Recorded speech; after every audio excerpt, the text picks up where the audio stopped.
अस्सलाम वालेकुम, welcome back to my channel. My name is Jain और आप देख रहे हैं द एस्ट्रोनॉट्स व्यू। तो दोस्तों, ये है मरकरी, हमारे सोलर सिस्टम का सबसे छोटा प्लैनेट, जबकि सन के सबसे क्लोज़। इनफैक्ट ये सन के इतना क्लोज़ है कि नासा के पावरफुल टेलीस्कोप्स भी, यानी कि हब्बल टेलीस्कोप और जेम्स वेब टेलीस्कोप भी इसको नहीं देख पाते। भले ही ये प्लैनेट सबसे छोटा है, लेकिन ये हमेशा से इतना छोटा नहीं था। भले ही ये प्लैनेट सबसे छोटा है, लेकिन ये हमेशा से छोटा नहीं था। मरकरी की सरफेस को देखने से लगता है कि यहाँ पर सोलर सिस्टम के सबसे ज़्यादा गड्ढे हैं, जो कि इस बात की तरफ इशारा करते हैं कि मरकरी का माजी बहुत ही भयानक था। इस पर हज़ारों या लाखों सालों तक एस्टेरॉइड्स की बारिश होती रही, जिसने इसे हमारे सोलर सिस्टम का सबसे छोटा प्लैनेट बनाया। तो दोस्तों, अगर हम बात करें मरकरी की, तो सबसे पहले इस बात को जानना ज़रूरी है कि मरकरी आखिर बना कैसे। तो चलिए बात करते हैं द फॉर्मेशन ऑफ मरकरी। तो दोस्तों, मरकरी भी वहीं से आया जहां से हमारे बाकी सारे सोलर प्लैनेट्स आए। तो दोस्तों, हम पहुंच चुके हैं फॉर्मेशन ऑफ मरकरी पर। तो मरकरी आखिर बना कैसे? तो आज से 4.6 बिलियन साल पहले स्पेस में एक गैस का बादल घूम रहा था, जिसे हम जानते हैं सोलर नेब्यूला के नाम से। तो ये बादल घूमते घूमते एक स्टार के पास पहुंचा, जो कि जस्ट फटने ही वाला था।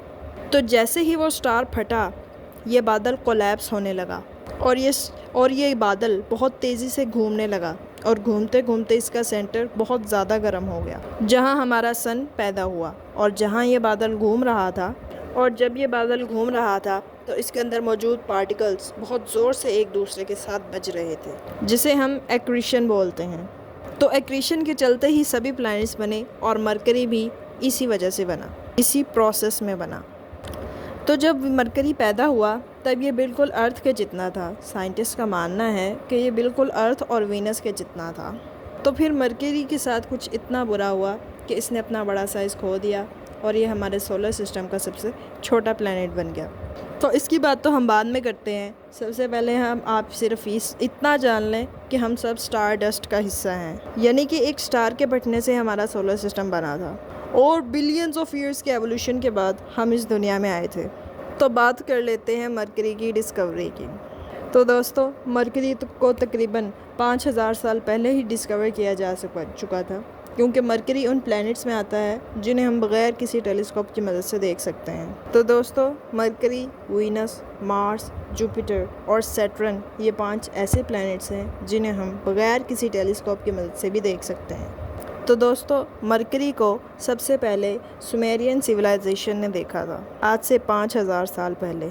और उन्हें ये लगता था कि मरकरी एक नहीं बल्कि 2 स्टार्स हैं, क्योंकि मरकरी हमारे सोलर सिस्टम का सबसे इनर मोस्ट प्लैनेट है। तो दोस्तों, हम मरकरी को सिर्फ सूरज निकलने से पहले और सूरज निकलने के बाद देख सकते हैं, यानी कि मॉर्निंग और इवनिंग में। यानी कि मरकरी को हम बिल्कुल डार्क नाइट या फिर दिन में नहीं देख सकते। यही वजह है कि आज से 5000 साल पहले सुमेरियन सिविलाइजेशन को ये लगता था कि ये 2 स्टार्स हैं। जब वो इसे मॉर्निंग में देखते थे, तब ये उन्हें मॉर्निंग स्टार समझते थे। जब उसे ये इवनिंग में देखते थे, तब इसे ये इवनिंग स्टार समझते थे। तो मरकरी का नाम सुमेरियन सिविलाइजेशन ने रखा था, जो कि उनके एक ग्रैंड गॉड का नाम था। तो दोस्तों, अब हम बात करते हैं द साइज़ ऑफ मरकरी की। तो मरकरी हमारे सोलर सिस्टम का क्योंकि सबसे छोटा प्लैनेट है, क्योंकि अगर हम मरकरी को अर्थ में फ़िट करें तो 18 मरकरी अर्थ में आ जाएंगे, और हमारी अर्थ मरकरी से 2.6 टाइम्स बड़ी है। तो दोस्तों, अब हम बात करते हैं द टेम्परेचर ऑफ मरकरी। तो जैसे कि मरकरी हमारे सोलर सिस्टम का सबसे छोटा और सूरज के बिल्कुल करीब प्लैनेट है, लेकिन ये फिर भी इतना गर्म नहीं है। मरकरी का दिन का टेम्परेचर 430 डिग्री सेल्सियस होता है, जबकि रात का टेम्परेचर -180 डिग्री सेल्सियस तक चला जाता है, यानी दिन को यहाँ पर लावा जैसी गर्मी होती है। तो दोस्तों, ये तो बात थी टेम्परेचर ऑफ मरकरी की। तो अब हम बात करते हैं ऑर्बिट और रोटेशन की। तो सबसे पहले आप लोग इस बात को जान लें कि ऑर्बिट क्या होता है और रोटेशन क्या होती है। तो ऑर्बिट उसको कहते हैं जो एक प्लैनेट सूरज के करीब, सूरज के इर्द गिर्द अपना जब एक राउंड पूरा करता है, उसको एक ऑर्बिट कहते हैं। फॉर एग्ज़ाम्पल ज़मीन अपना एक राउंड पूरे 365 डेज़ में पूरा करती है और रोटेशन उसको कहते हैं।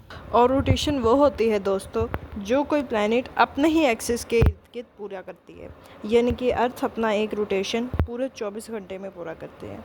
तो दोस्तों ये बात ख़त्म हुई। अब हमने जो है वो ऑर्बिट और रोटेशन का डिफरेंस जो है वो जान लिया है, तो बात हम करते हैं आगे की। तो दोस्तों अब हम बात करते हैं मरकरी के ऑर्बिट की। तो दोस्तों मरकरी का ऑर्बिट सबसे छोटा है।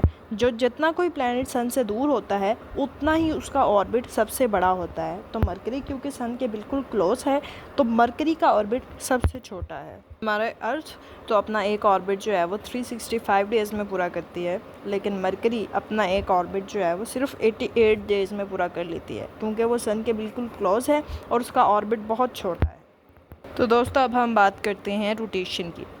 तो मरकरी जैसा कि अर्थ अपना एक रोटेशन जो है वो 24 घंटे में पूरा कर लेती है, तो जो मरकरी है वो अपना एक रोटेशन जो है 59 डेज़ में पूरा करती है, क्योंकि इसकी रोटेशन में स्पीड तेज़ नहीं है, जबकि इसकी ऑर्बिट में स्पीड बहुत ज़्यादा तेज़ है। तो दोस्तों अब हम आते हैं अपने लास्ट पॉइंट पर, द सरफेस ऑफ मरकरी। तो अब हम बात करने वाले हैं मरकरी की सरफेस के बारे में। तो दोस्तों मरकरी पर अभी तक सिर्फ 2 स्पेसक्राफ्ट्स गए हैं, यानी कि मैरिनर 10 और दूसरा था मैसेंजर, यानी कि मैरिनर 10 मरकरी पर जाने वाला सबसे पहला स्पेसक्राफ्ट था। तो दोस्तों जब मैरिनर 10 मरकरी पर गया तो उसने मरकरी की कुछ इमेजेस भेजी। जैसा कि मरकरी हमारे सन की तरह, हमारे मून की तरह नज़र आता है, तो मरकरी हमेशा से ऐसा नहीं था।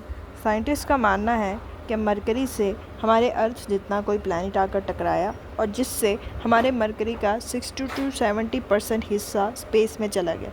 ना तो इसने सिर्फ मरकरी की सरफेस को डैमेज किया, बल्कि इसने मरकरी के मेटल्स को भी डिस्ट्रॉय कर दिया। तो आज जो हम मरकरी देखते हैं वो हमेशा से ऐसा नहीं था, बल्कि वो बहुत ज़्यादा छोटा नज़र आता है। पहले मरकरी बहुत ज़्यादा बड़ा था, यानी कि हमारे अर्थ और वीनस के जितना था। तो दोस्तों यहाँ पे हमारी वीडियो ख़त्म होती है।